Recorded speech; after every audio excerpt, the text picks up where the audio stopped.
आणि आता घेणार आहोत विविध क्षेत्रातील महत्त्वाच्या बातम्यांचा वेगवान आढावा सुपरफास्ट 50 बातम्यांमधून।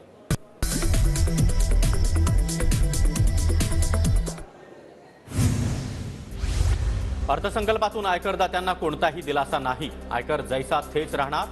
0 ते 3 लाखांपर्यंत कर नाही। 3 ते 6 लाखांपर्यंत 5%, तर 6 ते 9 लाखांपर्यंत 10% कर। कॉर्पोरेट टॅक्स घटवला। कॉर्पोरेट टॅक्स 30%वरून 22%वर। कॉर्पोरेट कंपन्यांना सरकारचा दिलासा। देशभरातील तरुणांसाठी हा सुवर्णकाळ। 50 वर्षांसाठीच्या बिनव्याजी कर्जाच्या योजनेसाठी 3 लाख कोटींचे नियोजन करण्यात आलं। केंद्रीय अर्थमंत्री निर्मला सीतारामन यांचं प्रतिपादन। 75,000 कोटींचा निधी राज्यांच्या विकासासाठी देणार। राज्यांना बिनव्याजी कर्ज देखील दिलं जाणार। अर्थमंत्र्यांची मोठी घोषणा। देशाच्या पायाभूत सुविधांसाठी 11,11,111 कोटींचं बजेट, तर लोकसंख्या नियंत्रणासाठी समितीची स्थापना। सीतारामन यांची माहिती।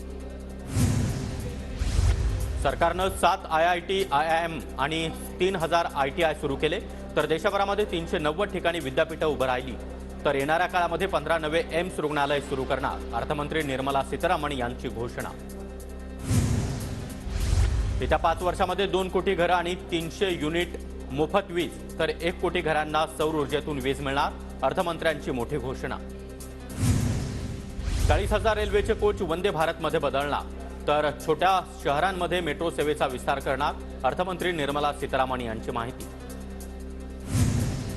देशामध्ये नवी 149 विमानतळ उभारणार। विमान वाहतूक क्षेत्राचा मागील 10 वर्षात कायापालट। अर्थमंत्र्यांची माहिती। 1 कोटी महिला लखपती दीदी बनल्या। आणखी 3 कोटी महिलांना लखपती दीदी बनवणार। सीतारामन यांची घोषणा। पुढील 5 वर्षामध्ये 3 कोटी आणखी घरं बांधणार, तर आतापर्यंत 3 कोटी घरं बांधली। निर्मला सीतारामन यांची माहिती। विविध योजनांमुळे ग्रामीण भागातील लोकांच्या उत्पन्नामध्ये वाढ। उत्पन्नाच्या वाढीमुळे मोठ्या प्रमाणात लोक गरिबीतून बाहेर आले। 25 कोटी लोकांसाठी विविध योजना राबवल्याची सीतारामन यांची माहिती। 4 कोटी शेतकऱ्यांना पंतप्रधान पीक योजनेचा लाभ। पंतप्रधान जनमन योजनेतून आदिवासी समाजाचा विकास। निर्मला सीतारामन यांची माहिती।